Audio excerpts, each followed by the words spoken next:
connectivity and the global gateway.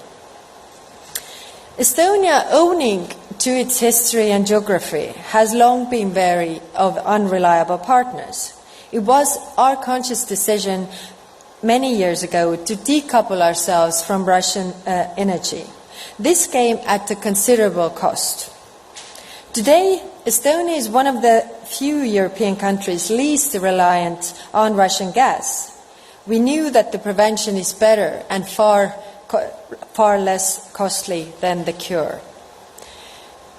This is why, at the same venue just 1 year ago, Estonia introduced Trusted Connectivity, a conceptual framework for organizing political and economic relations among trusted partners, namely trusted partners across the world who are committed to upholding the rules-based order and to protecting human rights and individual freedom. The proposition of trusted connectivity is straightforward: to connect the like-minded countries through trusted partnerships based on shared interests and values and the highest standards, thus reinforcing trust in global political and economic relations across the free world. The European Union's Global Gateway is the embodiment of trusted connectivity in practice. It is Team Europe's positive value-based offer of cooperation to developed countries and emerging economies alike. It is an offer to deliver economic and energy security and to bridge digital divides. Governments, financial institutions and the private sector all working together to boost competitiveness, deliver benefits to partners and empower local communities. The Global Gateway also advances Europe's strategic autonomy, being reflection of our trailblazing legislation on critical raw materials, batteries and semiconductors.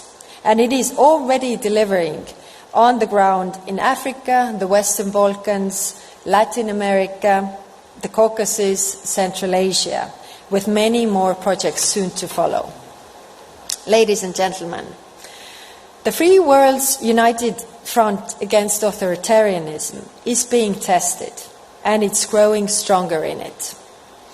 We have seen the recent introduction of many trusted connectivity initiatives, not only the Global Gateway, but also G7's Partnership for Infrastructure and Investment, the 3 Cs Initiative, the United Kingdom's Clean Green Initiative, the Indo-Pacific Economic Framework for Prosperity, Africa's Agenda 2063. These will allow us to build partnerships, not dependencies. It is trusted connectivity that ties these many initiatives together. As a concept, it clearly expresses the values we hold dear. As a framework, it enables practical interoperability across these initiatives by creating a mutual understanding. And it offers the necessary context for engaging with authoritarian regimes.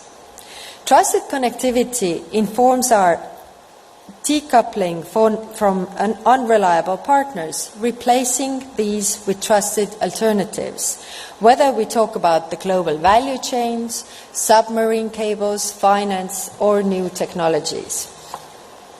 And this is vital, because it is connectivity, digital and physical infrastructure, that is at the heart of our moment in crisis.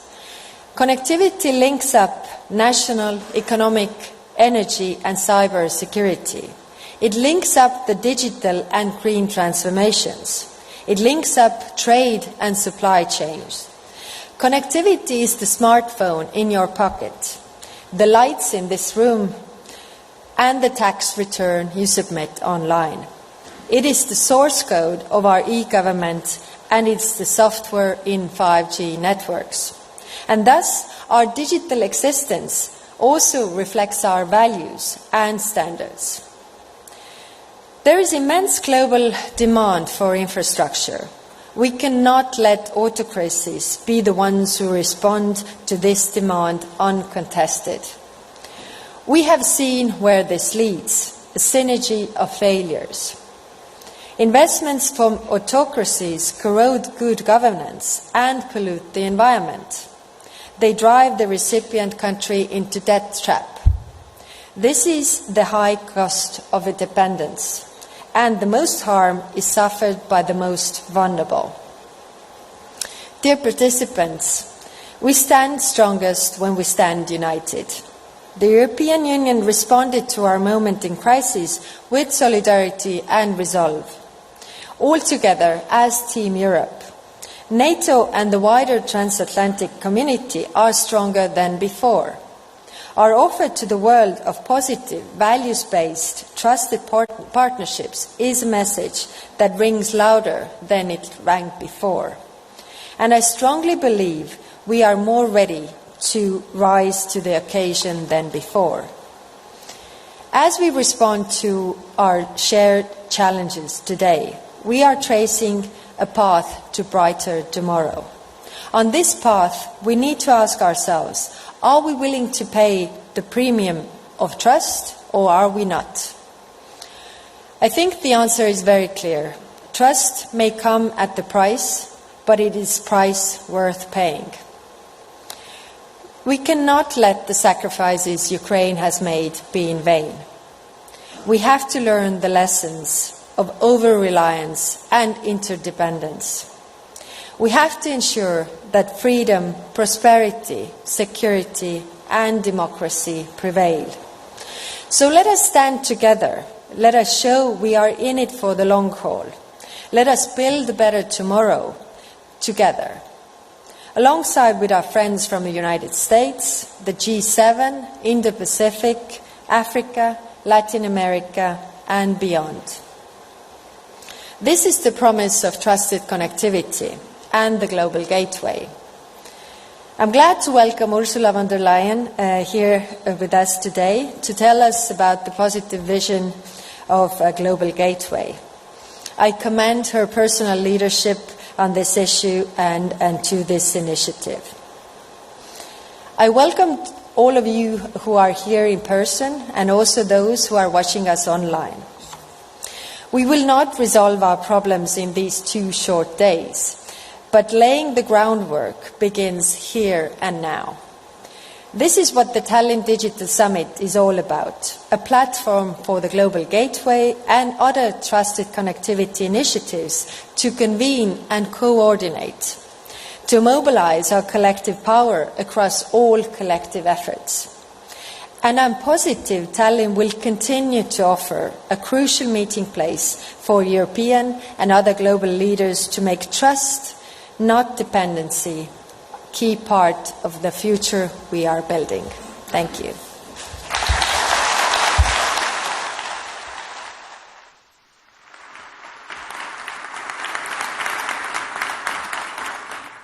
Thank you, Prime Minister, for always being so honest and straightforward. I think we all need this reality check. But for now, you also mentioned the Global Gateway, and we will have a short video introducing us to realize what Global Gateway means to each and every one of us. I learned so many different things that I never could have discovered by myself. Creo que las conexiones digitales, que al fin y al cabo son conexiones humanas. Il y a une solidarité énorme qu'on ne peut pas mesurer. El mundo es de todos, en pequeños pasos podemos lograr grandes cosas juntos.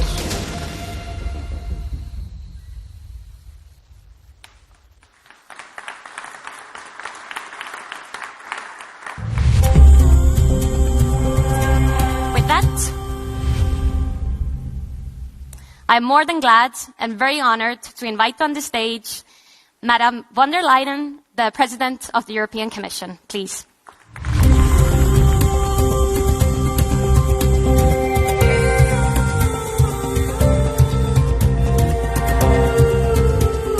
Dear Prime Minister,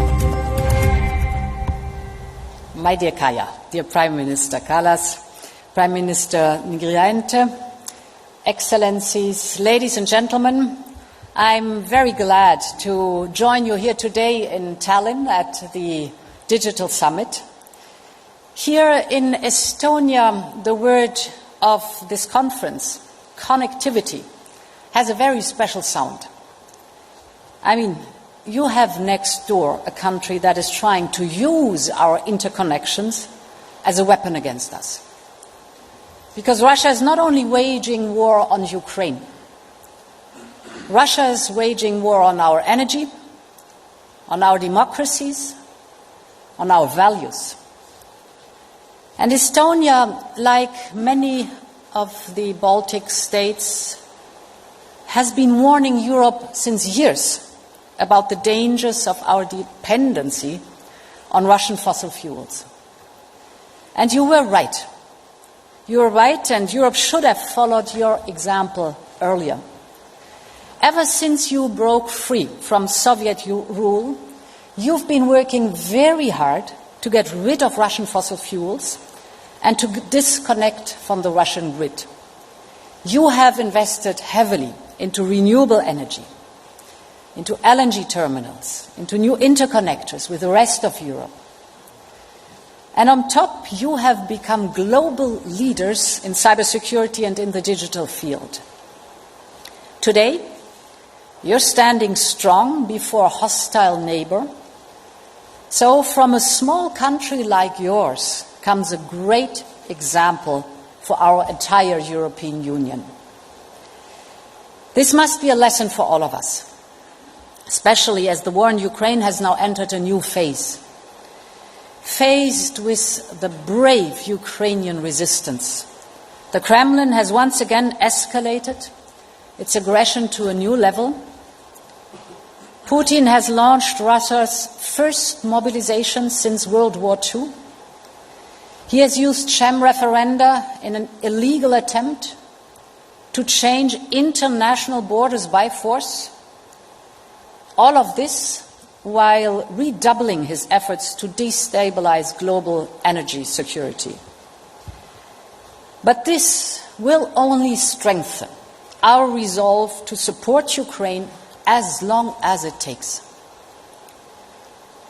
But this new phase of the war also called for renewed action on our energy independence, on our infrastructure, and on building new partnerships with the rest of the world. In short, it calls for a new investment into trusted connectivity. Today, I would like to focus on three issues in particular. The first one is we need to protect our critical infrastructure. The second topic is about we need to keep replacing unsustainable dependency with more balanced cooperation. And the third topic is about that we need to continue to build trust in global connectivity. Let me begin with the physical infrastructure that underpins connectivity. The acts of sabotage against the Nord Stream pipelines have shown how vulnerable our critical infrastructure is. Pipelines and underwater cable connect European citizens and the companies across the world. They are the lifelines of financial markets and global trade. And they are essential for services such as modern healthcare, for example, or energy. Submarine fiber optic cables carry 99% of global internet traffic. And now, for the very first time in modern history, this infrastructure has become a target. So the task ahead of us is clear. We need to better protect our lifelines of the world economy. And we have carved out 5 different strands of actions. And let me briefly reflect on them with you here. First of all, of course, we must be better prepared.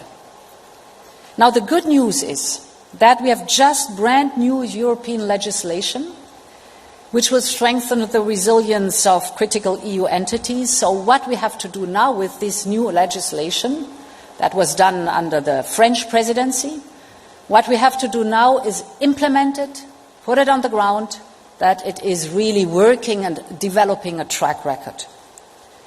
Second, we need to stress test our infrastructure. We need to identify the weak points and prepare our reaction to sudden disruption. We all know how important stress tests are to make sure that everyone knows what to do in a case of emergency. So we will work with the member states to do these stress tests in the field of energy and other high-risk sectors such as offshore digital and the electricity infrastructure, for example. The third point is we will increase our capacity on the European level to respond through our civil protection mechanism if needed. With this, we can support member states in case of disruption of critical infrastructure with very practical things like fuel supplies, generators, shelter capacity. All these things have to be in place. And then we will make best use of our satellite surveillance capacity to detect potential threats. We have this capacity.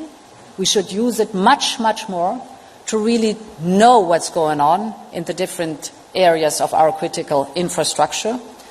And last but not least, we will strengthen cooperation, of course, with NATO on this subject and partners like, for example, our American friends. Critical infrastructure is the new frontier of warfare, and Europe will be prepared. In the same spirit, we have to step up our support for our Ukrainian friends. Time and again, you have watched it and been witnessing this in the last month, Russia has been trying to take down Ukraine's IT systems. Therefore, the European Union has mobilized financial support for emergency cybersecurity for Ukraine. We've helped move government servers to safe locations. And this direct assistance is multiplied by member states. Many thanks also to our host, Estonia. You've done a great job on that one. I know you've done a great job on that one because you understand very well by bitter experience that in the struggle between democracy and autocracy, the digital sphere is not a sideshow, but it is front line. This is the critical infrastructure and the question how we can better prepare to protect it, the physical infrastructure. Let me move on to the second point. That is that we have to replace unsustainable dependency, which we do have, with balanced cooperation that we want with trusted partners.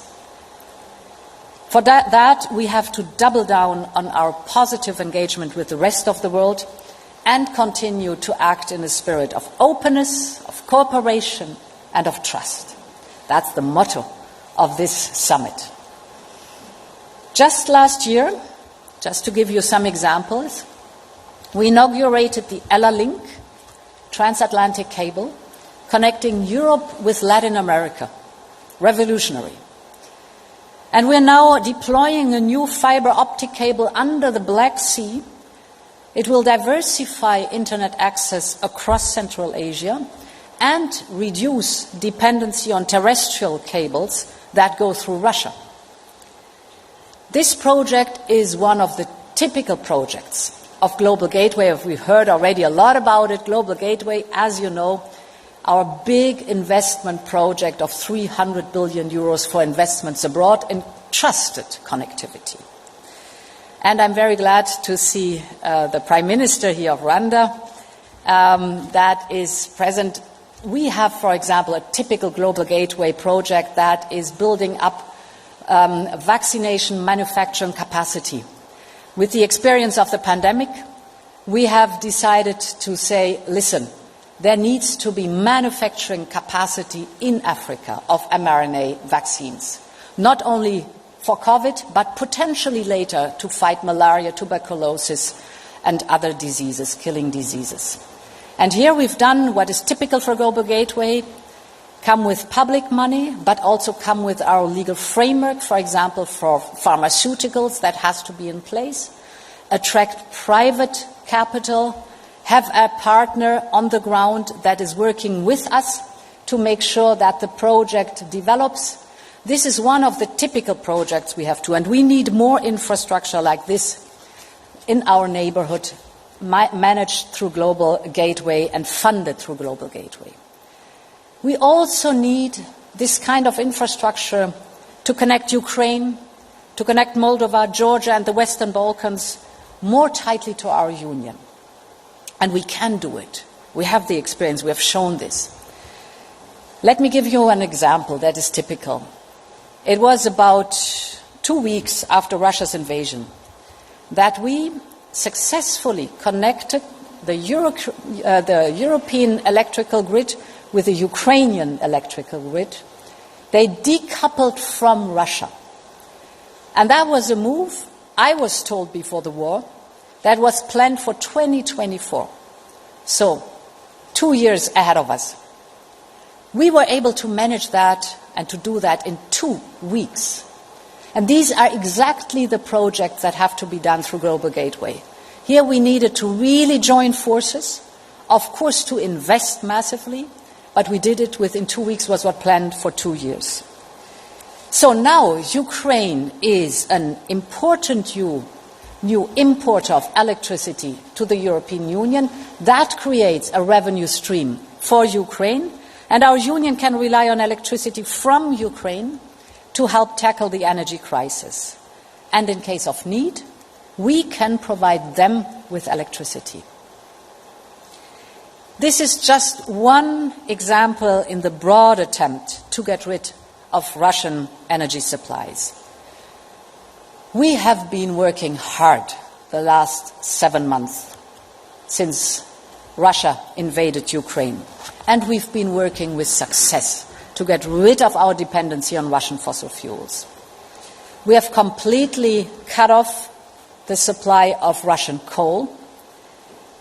And if I can give you 2 figures what Russian gas is concerned, last year, of all the gas imported to the European Union, 40% was Russian gas. Now in 7 months, we've been able to decrease that dependency down to 7.5% only of Russian gas in the overall supply of European gas from abroad. Again, crucial was here having the right infrastructure in place. And the good news is that Europe is making more progress by the day. The speed is accelerating because the pressure is high, and that's good. Just some days ago, we inaugurated a new gas interconnector between Bulgaria and Greece. It brings gas from Azerbaijan and from Mediterranean LNG terminals, not only via Greece to Bulgaria, but also to Romania, Serbia, and North Macedonia. So these examples, these interconnections are game changers in Europe's energy supply and energy security. This means access to trusted and reliable sources of energy everywhere in our union, and it means freedom from Russian dependency and freedom from Russian blackmail. Dear Kaya, you were so right when you were reminding us of the real price tag that is attached to dependency on Russia. You've been describing it in your introductory remarks. We need to keep this firmly in mind as we transition to renewable sources of energy. Because yes, it comes with an investment, but it's worth it. Because if you look at the dependency and the price tag that is coming with the dependency, it is much, much more needed to get rid of this dependency, invest in renewables, and find your independence. Every kilowatt hour that we receive electricity or energy from solar or wind is not only good for our climate, it's also good for our climate, and it's necessary, but it's good for our independence and our security of supply. We have to be, if we invest more and more into renewables in the future, also from the very start on, vigilant, and we have to be strategic. Because renewables, if we want to produce them, often depend on scarce raw materials. And that's another topic I want to raise here. You all know the magnets for wind turbines, the cell for solar panels. They all need rare minerals or rare raw materials. And you know the examples. by 2030, Europe's demand on those rare earth metals will increase fivefold, 5 times what we use today. And today it's already a scarce resource. So the first and foremost good news behind this fivefold is that it shows that our European Green Deal is moving fast. That's good news. The not so good news is that one country dominates the market, and that is China. So we have to avoid falling into the same dependency from China as we were with oil and gas from Russia. And we have to start now. And that is why we're working on a European Critical Raw Materials Act. It will help to diversify our supply chains towards trusted partner. The motto of this summit, trusted connectivity. And this will be another crucial domain for Global Gateway. Global Gateway will mobilize the public and private investment that is needed on the ground, investments in projects abroad that connect us. But we also have to do our own homework. And let me switch to topics we sometimes do not look at enough.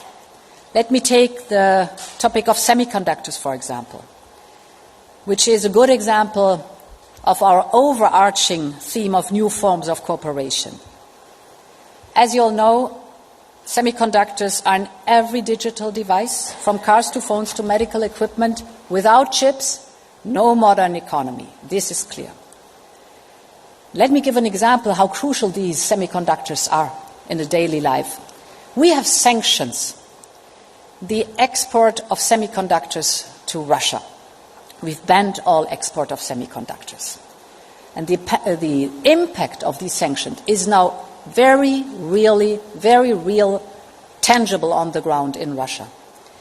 The Russian military, for example, cannibalizes by now refrigerators and washing machines to take out the semiconductors, trying to get the semiconductors for their military hardware.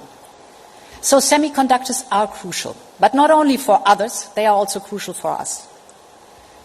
And therefore, our aim is to increase our global market share by 20% to 20% by 2030. And we have all we need to achieve this. What are we doing? We have world-class research and testing facilities. This is attractive for investors, but not enough to create the necessary ecosystem. Thus, with our European Chips Act, we've mobilized billions of investment for development, for mass production of next-generation chips. We've just approved, for example, the first state aid decision, given the go-ahead to a €730 million investment by a Franco-Italian company to build a new facility in Sicily. It will produce, for the very first time in Europe, large-scale silicon carbide wafers, the base of all semiconductors. And in the coming months, a trusted American company is set to break ground with its new chips plant in Germany, a €17 billion investment. That is what trusted connectivity looks like in reality. And that brings me to my third and final point. It is about trusted connectivity. Who defines the rules of the game? High tech is great, but what is the purpose you use it for? Who is setting the standards? Who is setting the standards that will govern and protect our societies? Is it the market? Is it the government, like in China? Or is it the human-centric approach? That is our European approach. Think from the individual and his or her rights. Take the GDPR, as you know, born in Europe. Might not be perfect, but for the very first time, the rules of the game have been defined. And now they are setting data protection, and they are setting standards from here, not only in Europe, but also in Silicon Valley, for example. They are the benchmark for data protection in Silicon Valley. Or take our Digital Markets and Digital Services Act. Here again, Europe is on the vanguard, bringing the rules of the analog world into the digital world. For the very first time, there are clear rules on how to deal with topics like hate speech, disinformation, terrorist content online. We're doing the same for product cybersecurity with a regulation proposed next month. Now, setting standards for Europe is good. But it is our engagement with our trusted partners that makes European standards finally global standards. This is one of the reasons, for example, why our work with the United States and recently also with India through our Trade and Technology Council is so important. Set the standards with your friends. Or in addition, we have teamed up with the G7 Partnership for Global Infrastructure. You were describing it, Kaya. With our combined package of $600 billion, we're leveraging not just our investments, that's important, but also our standard-setting power. Thus, step by step, we are re-anchoring the values and rules-based order on firmer ground in a modern economy, working with friends, working with partners through trusted connectivity. The Roman statesman Cicero famously said, "The shifts of fortune test the reliability of friends." I'm glad to be among friends, for we cannot always control what history has in store for us, but we can shape our fortunes. We can influence it by standing tall for our values and by standing united with our trusted partners and our friends. Thank you very much.